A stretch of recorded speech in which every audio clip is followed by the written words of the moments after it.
Here. Oh, good morning, everybody, or good afternoon, wherever you're at. All right, we're going to dive into some nerdy stuff. If you have any questions, comments, concerns, feel free to put them in the chat, or just unmute yourself and communicate that way to me as well. Totally okay. I'm going to mute everyone. So then, if you do want to have a chit chat, just make sure you unmute yourself so you're not talking and I can't hear you. All righty. I forgot a long time ago, I put out, maybe not a long time ago, a couple months ago, I put out a quiz.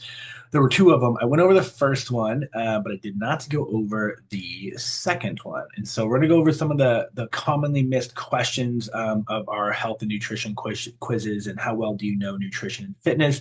And so if you have any questions about any of the topics that we go over, just again unmute yourself or put it in the chat box if I can help clarify anything of that nature. Okay. And so I think most of y'all know me, Jacqueline. I'm not sure which Jacqueline. I know a couple of Jacquelines, but I'm Joseph. I own Facts Over Fads Nutrition. We have Miss Courtney on here.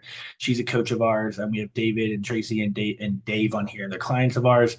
And so but I've been doing this for about 12 years was when I got, I think, my first personal training certification. I have a couple degrees in this and probably 16 or 18 certifications in fitness and nutrition specifically, ranging from senior fitness and youth fitness to strength and conditioning to exercise nutrition and performance nutrition, bodybuilding coaching, and so on and so forth. So I've been around the block a couple times, either with clients or with education or both. And so again, I don't think there's a question that I haven't heard before. And so if you have a question and you think it's off the charts, it's totally okay. Shoot me a chat or unmute yourself, and I probably can point you in the right direction at very least. Alrighty. Okay, so question number one on this quiz that I passed out again a couple months ago was, can we reduce fat on our body by exercising that area more? Can we spot reduce fat? That answer is no. So if we have a problem area, let's say it's our lower abdomen, if you think that doing lower abdomen exercises are going to help you reduce the fat from that area, that answer is no. We can't reduce fat from our love handles. We cannot reduce fat from our glutes by doing more workouts in that area. Our muscles don't communicate with the fat cells right directly above it. The way that our body utilizes energy is mostly genetic. So we probably can see if you look at your parents and grandparents and siblings, we might have similar body frames, or at least where we store or burn fat from. And so there's nothing that we can do to really target those areas except just being a total fat loss phase or a building muscle phase. And so this also goes for supplements. We pick on the supplement world quite a bit at Facts Over Fads. And so if you ever see someone kind of market, hey, are you sick of your stubborn love handles? And take the supplement to lose body fat in your abdomen. It's just not true. The supplement doesn't know where your abdomen fat is compared to your chest fat or back fat or arm fat. The supplement, you don't have like receptors that tell anybody anything that says, oh, this is my leg fat or this is my butt fat. It's just fat. And where we utilize that and how we utilize that is mostly genetic. And so again, if we want to lose overall body fat, we just need to eat less food and burn more calories. And we can do that in multiple different ways. And so keep that in mind when you think that a person or a coach or a supplement salesperson can say, hey, I'm going to spot reduce, or if you have, this problem area, I can fix it. It's probably not true. It's probably just the same tactics that we know to do by ourselves. And so you can probably just hang in there, do it yourself, save your money, don't buy the supplement, and you're going to be okay. I got a couple questions. What about building muscle in that specific area? Does that spot clean? I don't know what clean means. So we can build muscle in specific areas. So if you do want bigger glutes, bigger arms, bigger chest, bigger back, whatever the case may be, we can build muscle in that area. We're not going to go over in this quiz, but a couple cool thing that we know is to build muscle, we call that hypertrophy. Hypertrophy and strength are not the same thing, but they are correlated and they are kind of intertwined just a little bit. So we know that in order to build muscle, now we used to think that we had to do somewhere between 8 and 12 reps. That was like the sweet spot for hypertrophy. If you did less than 8 reps, that was the sweet spot for strength. If you did more than 12 reps, that would be like muscle endurance. And what we know to be true today is that you can build muscle at any rep range. It's just going to have to do with your proximity to failure. We call this RIR, reps in reserve. So proximity to failure means if I'm going to do 8 reps. I need to pick a weight heavy enough that I could no longer do 9 or 10 reps at that same weight. If you could, so that would be like 1 or 2 RIR, that's our goal. If you could do 9 or 10 reps, but your goal was 8, the weight was not heavy enough. All righty. This is the same concept if we do 20. If you choose a weight and you wanted to do 20 reps, we would want to pick a weight heavy enough that we would fail at rep 21 or 22. So getting close to failure, but not failing. Now, a lot of us actually don't even know what true failure is like. So I would encourage you to pick a very safe exercise or a safe machine and put on a weight that is pretty heavy and do as many reps as you can until you physically cannot do another rep. And again, it'll be a safe exercise or a safe machine, so we won't get hurt. We'll just the machine will catch the weight and truly push yourself to failure in a rep sense. Because again, I think very few people actually know what that is like. All righty. So 1 to 2 reps in reserve, where you're trying to get to, again, a proximity to failure. All righty. That's our goal for muscle building. Strength, of course, we want to lift heavier if our goal is to be stronger. And so, again, we call this progressive overload. So at some point in time, the weight you're using for your 8 reps should get heavier. So that way we know we are getting stronger. And so, again, if we're doing 50 pounds for 8 reps, eventually 2, 3, 4 weeks down the road, we would want to go to 55 pounds, to 60 pounds, to 65 pounds, so on and so forth. And we want to try to do somewhere between 12 to 25 working sets per muscle group of area of interest. So again, if we have a building muscle phase, look at your routine, look at your workout routine, and say, hey, if my goal is to build bigger, stronger legs, am I doing 12 hard sets? And then again, kind of we go all the way up to 25. 25 is kind of the point at which we start to see diminishing returns. Like, could we do 30 sets? Sure, but the rate of progress that we're going to make is not as much as if we would have just done the 20 to 25 range. So if you look at your workout routine each week, each day, and you say, okay, I've got this leg exercise, this leg exercise, this leg exercise. Let's say we have 3 leg exercises and we're going to do 3 sets each. That would be 9 sets. But remember, going back to our proximity to failure, if you do a set and it was not heavy enough, it was not hard enough, that set does not count. All righty.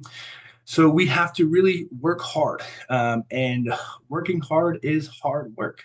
And a lot of us kind of go through the motions when we get in the gym, and we break a sweat, and we think that the sweat is a good indicator of hard work, and it's really not. Or we do so many reps and so many sets and so much total volume that we feel like our arms are going to fall off. And again, if we didn't push ourselves close to failure, again, we would be kind of not doing ourselves justice in terms of I want to build bigger muscles, I want to look more toned. That word gets thrown around a lot, and or I want to get stronger. We would call that junk volume is what a lot of us call it. So if you're doing so many sets and so many reps, and you're breaking a sweat and your arms are so pumped up, you think they're going to fall off, and then we look back and did we build any muscle and did we get any stronger? That answer was probably no. We would call that junk volume. Alrighty. So just making sure that we are pushing ourselves close to failure. Again, 1 to 2 reps in reserve would be the spot to be at. You do not have to push yourself to failure every set. You can if you want to, but again, the law of diminishing return kind of falls into play with that as well. If you went to failure every single set, you'd be very, very exhausted, and there's not much benefit to doing that. And you might even get injured. So save a rep or two in the tank, take a break, and then do another set equally as hard, and we would build some muscle there. So yes, we can spot build muscle, but we cannot spot reduce fat. All righty. Can we beat genetics? No, but I think we also very few people actually know what their genetic ceiling is, because again, hard work is work. It's hard. So a lot of us don't know the amount of work it takes to reach our genetic ceiling. We just quit and then we give up and we blame genetics. And so we say, oh, it's just my genetics. And so there's nothing I can do about it. And this is just how I'm going to be. And that answer is probably not true. Very few people actually know what their genetic ceiling is. And this could be from an endurance standpoint. This could be from a muscle building standpoint, so on and so forth. So, so I'll say naturally you cannot beat genetics, and then unnaturally, meaning we would involve some sort of hormone replacement therapy or testosterone or steroids or supplemental things. There's a lot of things out there: pro hormones, SARMs, peptides, those things can help get past our genetic ceiling. But the problem is that I think people reach out to those resources too soon. And then again, we kind of limit our growth and we limit the benefits of those drugs or those medications or supplements because we truly didn't work hard before we got on those supplements. And so now we work a little bit harder, but again, we still haven't even reached our genetic ceiling yet. And so this comes down to my favorite word, which is consistency. It is very hard in today's world to be consistent. We have something pulling us off track every 5 seconds, and whether that is your spouse or kiddos or work or vacations or I'm just tired today or I get sick, whatever the case may be. And so I would tell people, try to give me 16 weeks. I think 16 weeks is a window of opportunity for you to be as consistent as possible and for you to work as hard as possible on one journey. We also get bored, and so that's why I said one journey. Because as soon as we get bored, we just pivot and we just change directions. And we see this a lot in the group fitness world where people like the variety, and that variety kind of will hurt us, right? And so thinking through like, oh, we do something different every single day. And we did squats last week, but maybe we don't do squats this week. And so we don't, it's really hard to track your progress with squatting. If you don't squat regularly, it's really hard to track your progress with running if you don't run regularly. And so again, give me 16 weeks of a linear journey of a strength routine or an endurance routine and your diet and hitting your protein and hitting your calories and all that good stuff before you try to blame genetics. And then you can grade yourself. And so maybe you say, hey, I was 80% consistent in the 16 weeks, or I was 70% consistent in those 16 weeks. And then again, we get to kind of do some self reflecting and figure out did we do our part? And 9 times out of 10, we probably could have done a little bit better. So just reset your timeline and try again. And that's kind of my biggest goal and my biggest mindset thing there. I'm on a journey myself, and it's very hard and it's very frustrating. I just have to keep telling myself, hey, it's only been a couple months. I still need to push. I still need to kind of go in this linear journey. And I fall victim to I should change this, I should change that. And at the end of the day, I probably shouldn't. I should probably just double down on my efforts and keep going on that path. So can we beat genetics? No, but again, a lot of people don't even know what their genetic ceiling is. We just fall back on its genetics, and so that's why I'm this way. It allows us to subconsciously convince ourselves that we're not the problem; it's our genetics. And I'm here to tell you that we are probably the problem. um, so, um, so yeah, and then again, thinking through the supplement world, I think we tap into supplements way too soon. We look for supplements to fill a void because, again, we don't like to work hard, and we think that supplements can help us work less hard and get us more results. And that's not the case. We have to work hard, and then supplements can help take us to the next level that we could not achieve naturally or we could not achieve on our own. Pre-workout and caffeine is a great example of this. A lot of times when people add in a pre-workout supplement or caffeine to their workouts, they say, "Oh my goodness, I had the best workout ever," if they have never taken caffeine before. And so it's little things like that. It's what supplements can help push us better from an intensity standpoint, or a mindset standpoint, or a recovery standpoint. But again, I don't think the average person is working hard enough. I think a lot of people are doing junk volume. I think a lot of people think that sweating and the pump and my arms are going to fall off is the answer. And if we have a muscle building goal or a strength goal, that is not always the answer. And then I think a lot of people from the endurance world, I don't think they push their heart rate hard enough. And I think we get scared because our watch tells us that our heart rate is high or too high, so we back off. And I'm here to tell you that you should probably just keep pushing. It's okay that your heart rate is high. You'll recover, and your heart will be okay as long as we're healthy. And so again, working hard is going to be probably one of the setbacks that a lot of people have on their journey. Because again, it is hard work and it sucks. And it sucks to do it 3, 4, 5 times a week, which is why rest days are super important. Because if you're truly working hard, you probably cannot maintain that intensity day after day, week after week. We would need to incorporate some rest days. All righty. All right. Kind of got off on a tangent there, but I love it. Okay. And then one of the most missed questions was, what is our body's primary energy source during all out exercise intensity, all out effort? The first 10 to 15 seconds.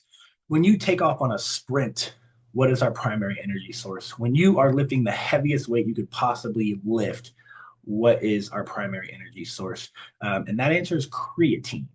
The common answer was carbs or sugars, and that is incorrect. That is our second energy source.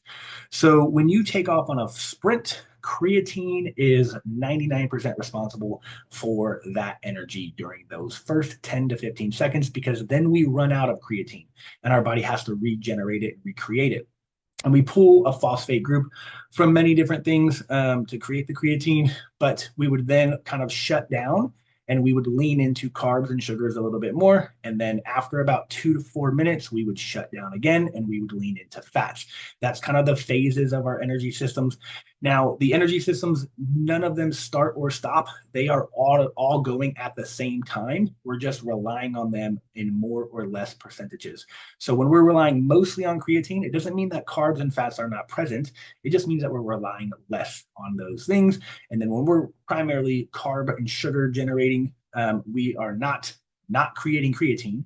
We are just relying less on creatine. Alrighty. If one of those systems stops, your creatine pathway, your glycogen pathway or glucose pathway, or your fat or fat oxidation pathway, if any one of those pathways stop, meaning what piece of our metabolism shut down, you would die. And so that is your metabolism, those three things, those three pathways. Now, there's some nuances within the carb pathway, and there's some nuances within the fats, but those are our big three pathways. Okay. So when people say, oh, my metabolism crashed, my silly answer is, no, it didn't. You would be dead. Right. And so if one of those pathways stops, you will be dead. So this brings up the importance of creatine. And so creatine is the most studied, most safest, most beneficial supplement that we have known to date. Is very little side effects. The biggest side effects might be some GI distress. And so just keep that in mind. If we might have get gassy, you might have to go to the bathroom, so on and so forth. But most people tolerate it pretty well. The dosage is 5 grams of creatine per day. If you are like me and you suck at doing things daily, like I will forget to take my creatine, you could up the dosage because you know you're going to miss a couple days throughout the week. And so we could do 7 or 8 grams of creatine. And then again, we're going to miss some few days. And so it'll make up for it that way. Now, of course, there's also some nuances. Well, what if I'm a petite female? What if I'm a really big male? Like, do I need more or less? The answer is probably yes. But again, those are just nuances. If we just stick to the 5 grams a day, we will probably be okay.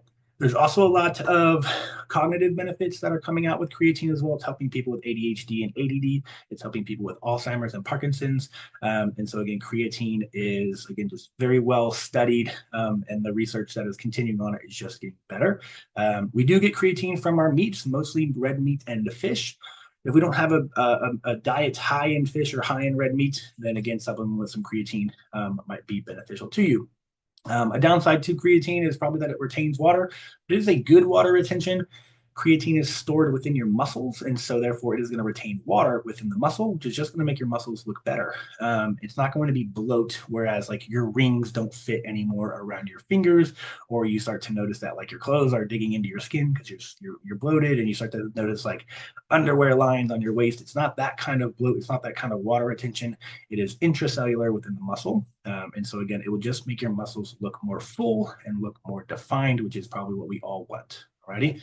So those are my creatine tips and tricks. Again, 5 grams a day. A creatine monohydrate is fine. If you have some sort of other concoction of creatine, it's probably not as cost effective, number one, and probably not as researched as creatine monohydrate. It could be micronized creatine monohydrate, just means that they try to break it down even more to alleviate some of the gastrointestinal efforts. And so again, some of the GI discomfort is because our body doesn't do a good job breaking it down in its purest form. And so therefore the micronized is broken down even more to alleviate some of that GI discomfort. Alrighty. So that's creatine. Again, if you have any questions about creatine, you can put them in the chat box. And then the next big one, let me see. Okay, do fat burners increase your metabolism? That answer is no. And so when you see a supplement or a coach or someone say, we're going to boost your metabolism, and it's going to be through some sort of caffeine or it's going to be through some sort of supplement, whatever the case may be, that answer is no. It does not boost your metabolism. Your metabolism, your BMR, is your height, your age, your weight, your gender, muscle mass, and a little bit of hormones. So if someone was to tell you, I'm going to boost your metabolism, we have some ways we could do it. We could make you taller, we could make you heavier. We could change your gender from female to male, and we could manipulate your hormones. And so we could, and testosterone is the primary driver of that extra caloric expenditure, which is why males always lose weight faster than females. We have more testosterone than you. And then muscle mass, we can build some muscle. So if the supplement is not going to do any of those things, it's just like a fat burner, so to speak. It's just caffeine. It's just a thermodynamic, a thermogenic, like a pepper extract. It heats you up. It makes you sweat a lot. That's not increasing your metabolism. It's not helping you mitigate any hormones. It's not helping you build muscle. It's just making you fidgety. And that is called non exercise activity thermogenesis. So if it causes you to shake, tremble, not be able to sit still because you're so uncomfortable because your heart rate's going through the roof and you're sweating and you're irritable, that's non-exercise activity thermogenesis. That is not your metabolism. So there's really truly nothing that we can do that will boost our metabolism other than manipulate our hormones, mostly the hormone testosterone, and or build muscle. All righty. So keep that in mind when someone says we are going to boost your metabolism, and they're going to sell you some pill or powder to do so. The answer is probably not. All righty. But if we can go see our doctors and we do have a hormonal imbalance, and whether that's estrogen, progesterone, thyroid, or testosterone, please get those fixed and get those within balance so that you can be hormonally optimized and our metabolism can work appropriately. Okay. So no, we fat burners do not increase your metabolism, and most supplements do not increase your metabolism. They would increase something else. So, for instance, caffeine can help you burn more calories during your workout because you can work harder. It didn't increase your metabolism; it increased the calories burned from exercise. Alrighty. So that's kind of how the fat burners work. When people say, "Oh, I took this fat burner and I lost more weight," it's because it's burning calories in other areas. It is not changing our metabolism. Once you stop taking that fat burner, guess what? You might gain the weight back if you don't uphold that intensity or that caloric expenditure, or the results might not just it just might not be there. Because again, working hard is hard work, but caffeine, fun fact, blocks our perception of fatigue. Caffeine does not give you energy. Caffeine does not give you energy. Energy comes in the form of calories. That is our only energy system. The gas we put in our car is calories to our body. So caffeine has 0 calories. So it does not give you energy. What caffeine does is it blocks your perception of fatigue. All righty. And so it makes you less tired by blocking those receptors on your brain. So when you're exercising and you normally get tired at 8 reps, 9 reps, or 10 reps, could caffeine help push out a couple extra reps? Probably. Same thing with running or same thing with your group fitness classes. Could it make you work harder because it is blocking your ability to perceive fatigue? That's how caffeine works in the brain. So pretty interesting there. And then leading into the next question, is exercise an effective tool for weight loss? We had a seminar on Monday night with our Facts Over Fats clients. We learned a lot that exercise is not an effective tool for weight loss. And the reason why is because it takes a male about an hour to burn 600 to 800 calories, and a female in about an hour will burn 300 to 500 calories. And those are just rough estimates. But females burn less calories than males because we're bigger, we have more muscle and testosterone, right? We just went over that. You can eat 500 calories in about 10 seconds, right? We can drink a soda or a beer, and that's 150 to 200 calories, and it took us a couple minutes to drink that. We can eat a donut, which is 200 calories, in about 10 seconds. So, trying to utilize exercise as a tool for weight loss without controlling your diet is just probably a pretty big waste of time. We would want to control our diet first, and then we can lean on exercise as a strategy to help. But it's not a great effective tool for weight loss without incorporating a healthy diet. All right, the diet will do most of the work for us. Exercise has tons of benefits, but weight loss is not one of them. It's just hard. It's hard. It takes a really long time to burn a lot of calories. Um, Okay, so now diving into, I know we talked a little bit about metabolism, BMR, we talked a little bit about NEAT, non-exercise activity thermogenesis, and we talked a little bit about exercise activity and the calories burned from there. So that is what we would call our total daily energy expenditure, TDEE. It's the summation of calories that we burn from our BMR, that is our true metabolism, from NEAT, that's the fidgeting, that's me bouncing my head back and forth, that's me sitting up in my chair, all of these things, the thermic effect of activity, that is planned exercise. If you say, I'm going to get 10,000 steps a day, that is exercise because you made a plan to do it. All right. Anything with a plan is exercise. And then thermic effect of food. Protein burns the most amount of calories. Fiber burns the next most amount of calories at about a 20 to 25% rate. So that means if I eat 100 calories of protein, which is about 25 grams of protein, 4 ounces of chicken or 1 cup of egg whites or 1 scoop of a protein shake is about 100 calories, I would be burning about 25 of those calories. Whereas if I do the same with fat, if I eat 100 calories of fat, I almost don't burn any. My body can take those 100 calories and pretty much utilize all of them and expend no energy in the process. It's about 2%, 2 to 5%, depending on the fat source. So again, protein has a really high thermic effect. Fiber has a really high thermic effect. So if you want to get more bang for your buck and eat more food, but consume less calories, so to speak, eat more protein, eat more fruits and vegetables because of their fiber content. And that makes up our total calories for the day. Now, when people get frustrated at the scale, they pretty much blame their metabolism every single time. But in reality, if you say, well, I missed my workout, I missed 1 or 2 workouts and I didn't get my 10,000 steps. And I also didn't hit my protein goal. My diet was pretty terrible, for 1 or 2 of those days. Those things add up and it has nothing to do with our metabolism. So again, if you exercise one day, you burn an extra 500 calories and then you don't exercise the next day, you did not burn those extra 500 calories. So day in and day out, you're burning calories like a roller coaster. If we miss a workout, if we miss our protein goal, if we have a bad day of nutrition, whatever the case may be, the only thing that's actually consistent is your metabolism.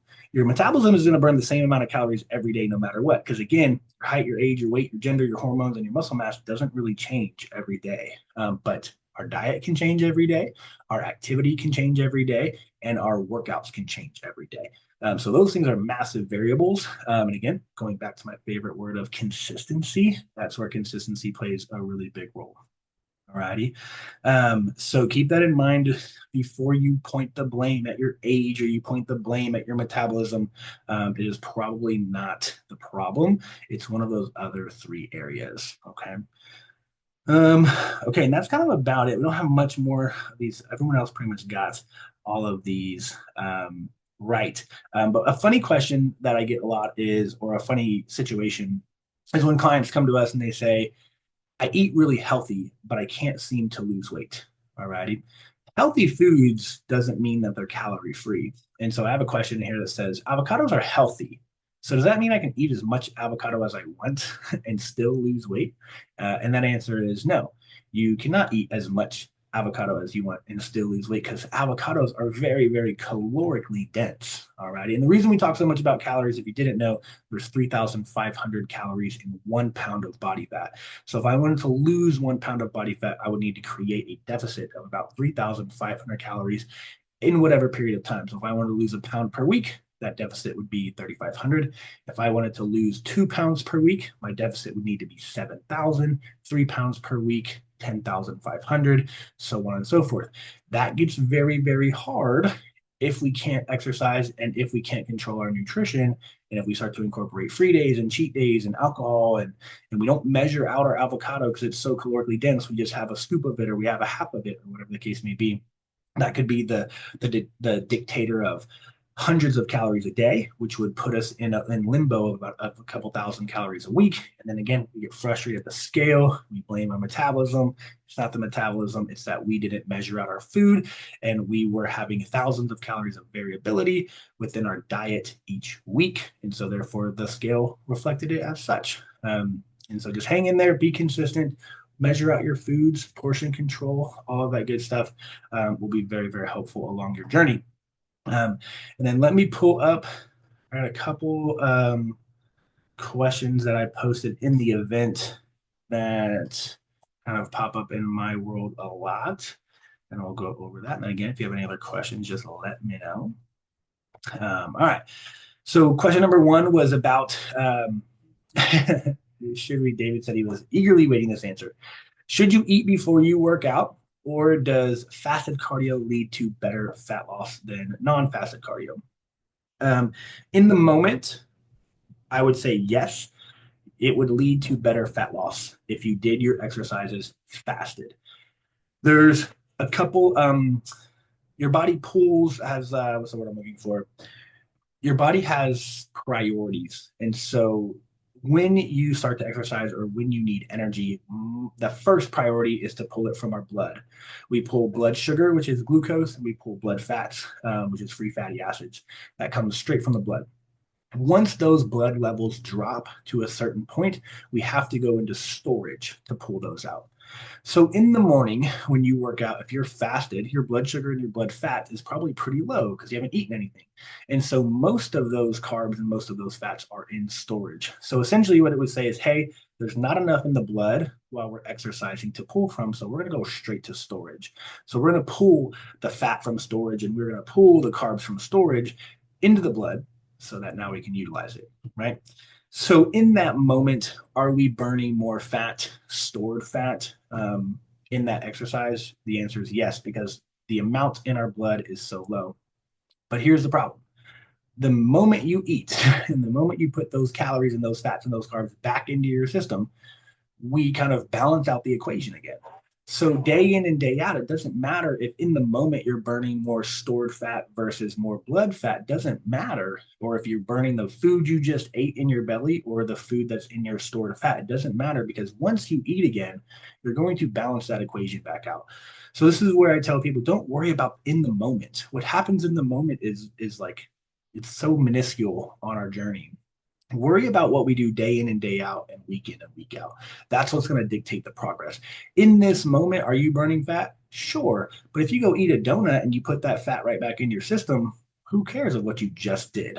Right. And so every day we want to be in that deficit so that again, 3,500 calories a week, we would lose that 1 pound of fat, or 7,000 calories a week, we would lose those 2 pounds of fat. All righty. And that is a day in and a day out, a week in and a week out equation, not a moment in time. It's not a specific moment right now we're burning fat.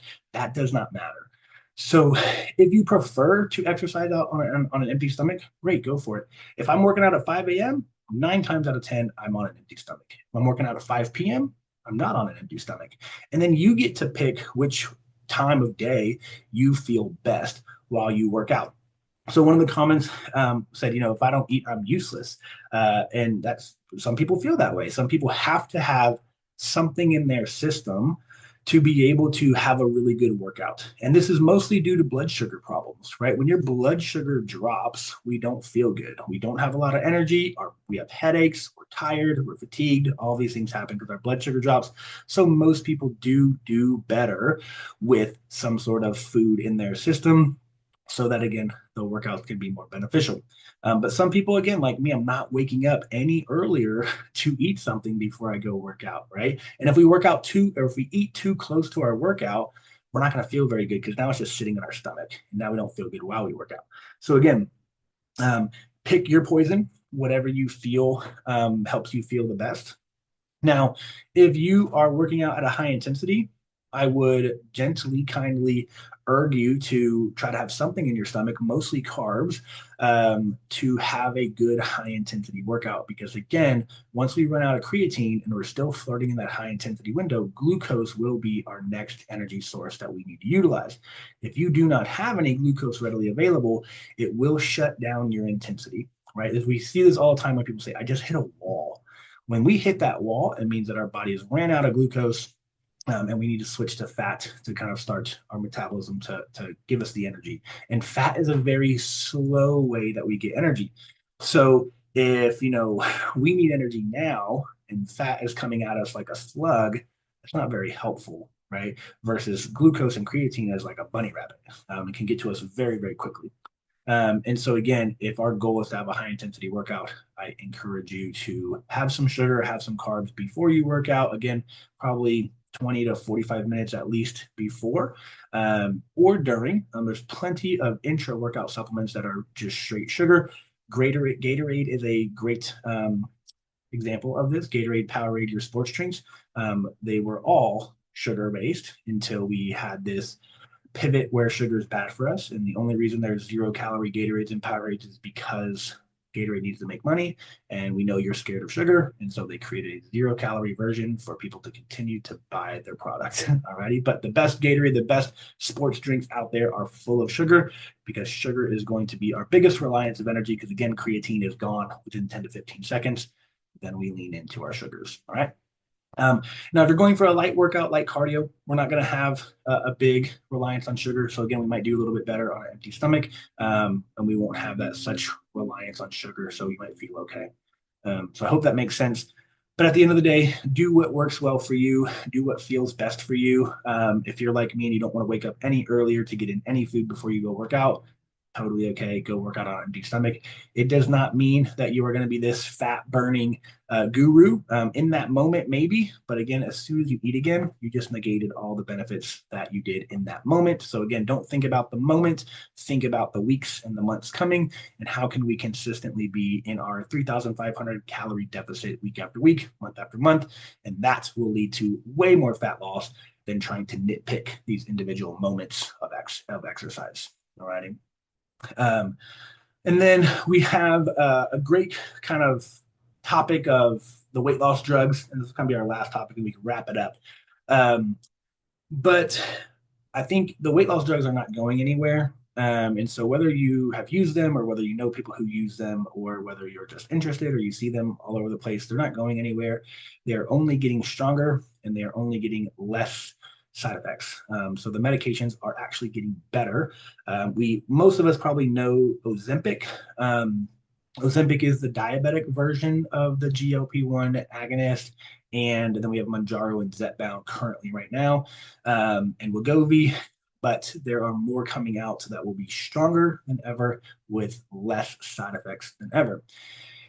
Now, most of these side effects can be mitigated with a healthy diet and healthy activity. The problem is that lazy people get on the drugs and they stay lazy and they stay having a bad diet. And this is where the side effects come from. And so, if we can help people say, hey, I'm proud of you for taking a step in the right direction to lose weight, but you need to really focus on some healthy nutrition behaviors and some healthy exercise and activity behaviors, or else your side effects will be far worse than had you have done them. And so that is my goal as a coach is to give people the tools and resources to be successful. Discipline goes, a long way, sure, but your discipline level and someone else's discipline level is very, very different. Again, going back to our hard work is hard.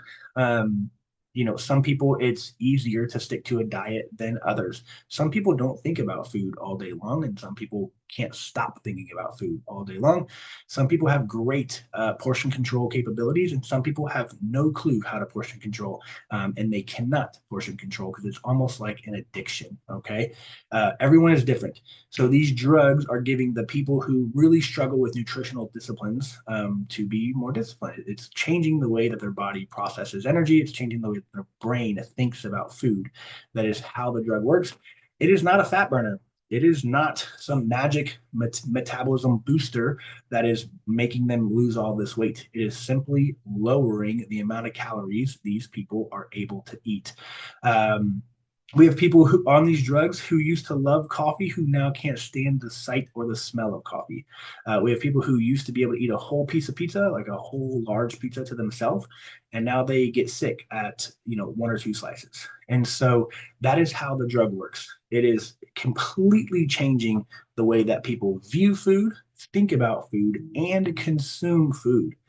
And so again, when we start to say, hey, calories don't matter, I always bring people back to these drugs. If calories didn't matter, then how do these drugs work so well? Because the only thing they're doing is helping people consume less calories. If portion controls and macros didn't work, then why do these drugs work? Because all they're doing is helping people control their portions and control their calories and macros. So But again, there are risks. There's risks in anything that we take. There's risks if you take Tylenol. There's risks if you take ibuprofen. There's risks if you drive your car. Everything has a risk with it. These drugs are no different, but the risks are getting less and less and less. I do believe that Ozempic is like a Gen 3 or Gen 4 of the drug, Generation 3, Generation 4, and then Zepbound and Manjaro are like Generation 5 and 6. And I think Gen 7 is about to come out, and Gen 8 is already in the works. And so, again, these GLP-1s aren't going anywhere anytime soon. They're only going to become more readily available. They're only going to be able to get them easier. And we need it. I think in the past 20 years, we have had a consistent uptake in obesity, meaning every year we get a little bit fatter. And we are at the point of about 80% of the population is overweight or obese. That means there are only 20% of the people on the planet that are of a healthy weight. All righty. So as these drugs came out, we saw our first downtick in that obesity climb, which is very, very motivating. So, because we know that obesity causes a ton of issues. Obesity causes diabetes. Obesity causes high blood pressure, which is the silent killer. Obesity causes high cholesterol, which is heart attacks and strokes. Obesity causes autoimmune disorders. Obesity causes cancer. So, if we can fix obesity, we can probably fix most of this other stuff with it. And so, again, for you to not encourage someone or for you to not support someone who is trying to become less obese, you're essentially telling them, I hope you get cancer. And that's just the way that I look at it. And so thinking that they can have your discipline or your mindset around their health is just silly. Okay. Not everyone can be like you. Not everyone can be like me. And so, again, all we can do is be a helpful resource in their world and support them on their journey, but support them in the way of saying, hey, I'm super happy that you are trying this. Hey, what's your nutrition look like? What's your exercise look like? Because we also need to do that. You can't just take the medicine and sit around all day and eat a little bit of ice cream because bad things will happen. They will lose weight, but they will have crazy side effects. All righty. How we figure out um, our optimal calorie number, the number we base from where we know when a surplus or a deficit comes into play. Oh, very cool. I will share my screen and I will walk you through what I do for all of it all. No, David, I'm not going to show you because then you're not going to need me anymore. If you don't need me, you'll fire me. I'm just kidding. I'll show you. I go right to Google, handy do to Google, and you just do BMR calculator. Calculator. The first one that pops up is calculator.net. You can see it has a little purple because I click on it all the time. And then I come in here and I'm going to use myself as an example. I'm 33. I'm a male. I'm about 6 foot. So let me change that. And then currently this morning I was 242 pounds. We hit calculate. And over here is where we see our numbers. Alrighty. Now, again, this is just a calculation. This is just the best guesstimation that we have. If you scroll down, if you want to know how we got to these numbers, we call it, excuse me, we call it indirect calorimetry. Here's the equations. So there's a couple equations here. There's three. Every weight loss clinic, every doctor, every coach uses one of these equations. They just might not know it because instead of plugging your numbers in here, we just plug them into some calculator and it does it for us. All righty. So these three equations make the world go round. These are all our BMR binders. And then again, here's your scale and here's your key. If you don't know what these numbers and letters mean, but just plug it into a calculator. So for me, if I am intensely exercising 6 to 7 times a week, I'm burning about 3,500 calories. Alrighty. And so here's what the definition is. Intense exercise is 45 minutes to 120 minutes of elevated heart rate activity. Very intense is 2+ hours of elevated heart rate. I don't think I quite work out for 2 hours, but I am within the 45 minutes to hour and a half time frame. So 45 to 90 minutes is probably where I sit. And I do it, probably 6 times a week. So if that's my number, 3,500 calories, 3,600 calories, I need to eat more than that to gain weight, and I need to eat less than that to lose weight. All righty. Now look at what happens when I lose weight. So just look at this top number right here, the 2,000 calorie number. What happens if I lost 40 pounds and I was 200 pounds? That number went down by over 100 calories, about 130 calories. So when you lose weight, your metabolism slows down. This is why when we started this call, I said, hey, the only way for you to boost your metabolism is either to get taller or gain weight. It's the only way to boost your metabolism or build muscle or more testosterone, right? When I get older, let's go back to 242. And then, a lot of people say, oh, well, when I hit 40, my whole metabolism just went to crap. So let's change. So remember, I was at 2000. Let me go back.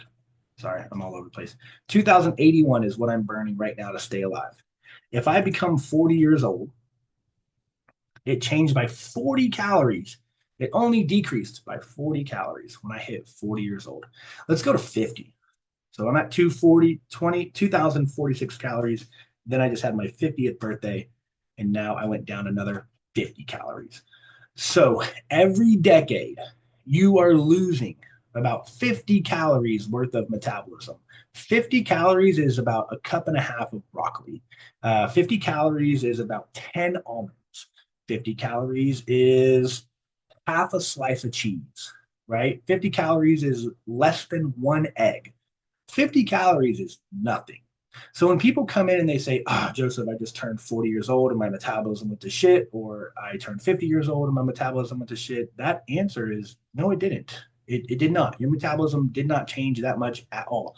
What changed was when you became 40 and 50, you had a probably worse balance with work and life. We get more successful, hopefully, as we age, and that comes with stress at work.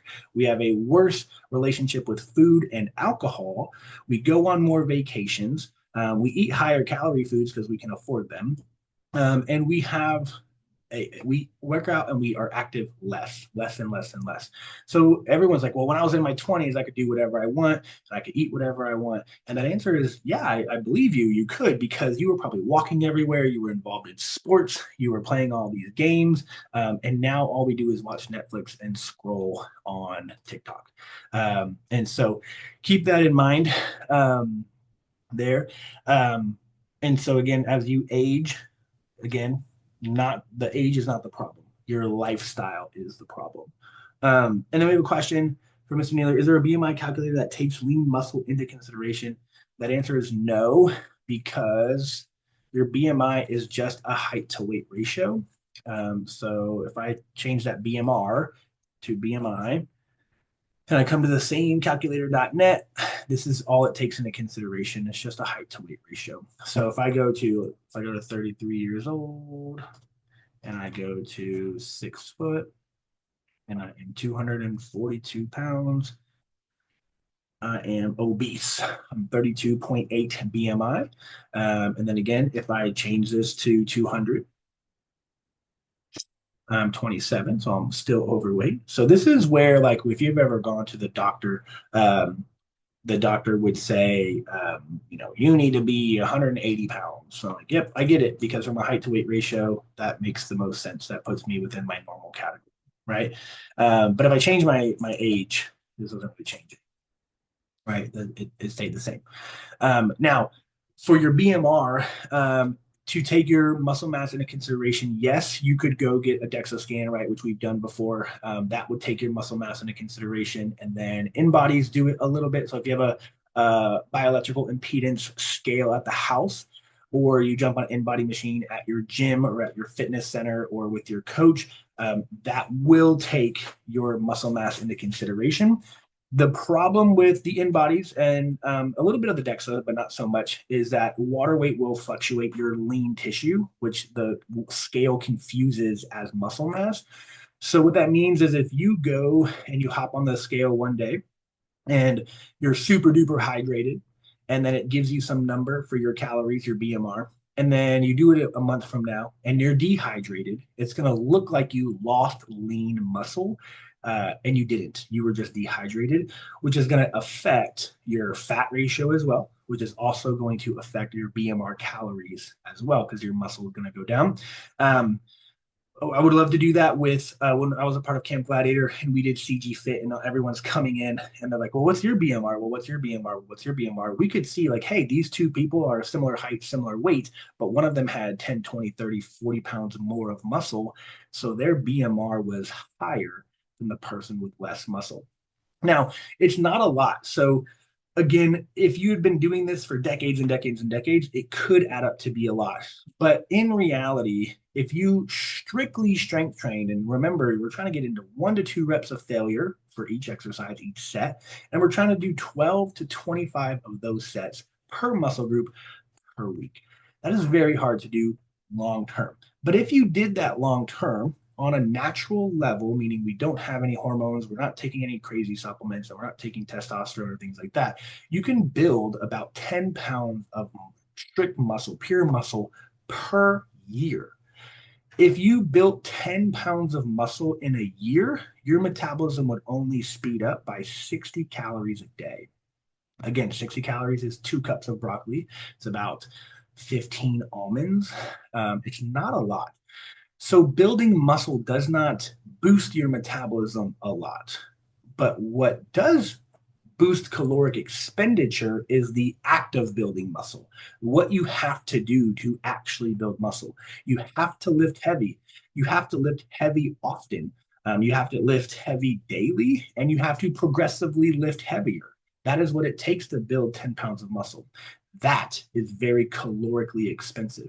You will burn calories at a much higher rate building muscle than you would running, because the opposite is true when running.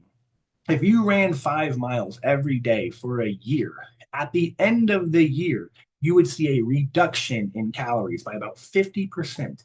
Meaning, in 5 miles, if that took you, let's just say it took an hour and you burned 500 calories in that hour running 5 miles, and you did that for a year, at the end of the year, that same 5 miles would only burn 250 calories. We see a massive reduction in our caloric expenditure from a cardio standpoint, but we see a boost in caloric expenditure from a strength standpoint, because lifting 10-pound dumbbells burns X amount of calories, but lifting 15-pound dumbbells burns more calories, and lifting 20-pound dumbbells burns more calories, and lifting 25-pound dumbbells is more calories. So as you build muscle, you don't your metabolism doesn't speed up a lot. It's about 60 calories every 10 pounds. Now, if you built 10 pounds of muscle and you lost 10 pounds of fat, you would only have an increase in metabolism by about 30, because 1 pound of fat burns about 3 calories per day. So if you lose 10 pounds of fat, you will also lose 30 calories in your metabolism, and then you gained 60. So our net would only be 30. So if the scale stayed the same, you built muscle and lost fat, we really don't see a massive change in metabolism in your BMR. But what we do know is it took you a lot of work to do that. You burned a lot of calories doing so, and you have to have a healthy diet to do that. You can't build 10 pounds of muscle and have a shitty diet. It'll never work. You have to prioritize protein. Remember, that burns a lot of calories, and we have to balance out calories and macros. And so, again, that's going to keep your body weight in check, and that's going to help you see the most benefits from a fat loss standpoint, or a scale goal standpoint. Um, but it's not just, I don't just sit here. Everyone's like, if you want to become a fat burning machine, build more muscle. That's not really true. Sitting still, it's not really true. But being active, that is true, right? When you're working out, that is true. You are going to burn more calories. Someone who has 100 pounds of muscle and someone who has 150 pounds of muscle, the person who has 150 pounds of muscle is burning way more calories doing the same activity, because again, they're lifting heavier weights, they're stimulating much more tissue. Again, 50 extra pounds of tissue. That stimulation is burning a lot of calories. And then again, the diet needed is also going to help us burn some calories as well. So I feel like we kind of we overemphasize, or we over exaggerate what building muscle actually does. And then again, well, people, and there's 2 ways to know you're going to be healthy long term, and one is your VO2 max. So we do want strong heart and lungs, and then the next is your muscle and how much muscle tissue you have. And it's not necessarily because having a strong heart and lungs helps you at rest, or having a lot of muscle helps you at rest. It's because we know you have to be active in order to do those things. And the activity itself is keeping you healthy, not what you're doing at rest. And so, again, you can't have a high VO2 max and never do cardio. You can't have a lot of muscle mass and never strength train. It just doesn't happen. And so, again, if we have those 2 factors, we know that you live an active lifestyle, and people who live an active lifestyle are much healthier than those who are sedentary. And so I hope that makes sense. So yeah, so work hard, do your cardio, build as much muscle as possible, eat as much protein as possible. Fiber is that weird health and longevity macro subcategory of a carb. A fiber is technically a carb, so it's a subcategory underneath that. And fiber is the thing that's going to help us control GI health, and it's going to help us control our blood sugar and our cholesterol. And so those big three things will also keep you massively healthy. So we need about 30 grams of fiber a day. Females, you can get by with a little bit less, 20, 25 grams. Males, you can get by with some more, 30 to 35 grams. But again, more protein, more fiber, more exercise and activity, more water, more sunlight. That's it. And that's where I think again we get so caught up in what supplement can I take so that I don't have to do the work. And the answer is probably none. And if you do take a supplement and you don't do the work, there's going to be some side effects probably. And so just make sure that when we get to the point to where we think we need to add on a supplement, look back on the last 16 weeks. David said, be consistent. Look back on the last 16 weeks. Were you consistent? Yes or no? Did you do your part? Yes or no? Give yourself a grading scale. Were you 80% consistent, 70% consistent? And that's easy to just go through your routine nutritionally and exercise wise, and how many days did you miss your calories and macros, and how many cheat days did you have, and how many workouts did you miss, and how many workouts did you just kind of go through the motions, like you went there but you weren't really there, you were kind of checked out. How many days did we miss? And that's a doc off of your grading scale. And then you get to look back on the last 4 months and you say, you know what, I actually was only like 50% consistent because every weekend I gave up, and every weekend I missed the workout, and every weekend I had alcohol. And so 2 days out of the five are already gone right then and there. Um, and that's already going to bring you down. What's the math on that? So if you completely ruin your weekends, you're already at 71%. So if you only do good Monday through Friday, and most of us aren't even good Friday, we're good Monday through Thursday and about half of a day Friday. So if you fall off track Friday night, Saturday, Sunday, you're less than 70% consistent. So just keep that in mind as well. Consistency is very, very hard. Hard work is very, very hard. And that is why we have an obesity epidemic going on around the world. And that is why the drugs are going nowhere anytime soon. They're only going to get more powerful. They're only going to get more readily available because people don't want to work hard. They want to take the quickest, fastest, easy way out, which is fine because, again, they view exercise and nutrition differently than some of us do. And it helps them, again, take away those cravings and take away that addiction to food. But we need them to have a strong VO2, and we need them to have more muscle mass. And they cannot do that if they just take the drug and stay sedentary. It cannot happen. So encourage anyone to get outside, get walking, get moving, exercise, and eat more protein, eat more fiber, drink more water. Done. Right on time. 1 hour.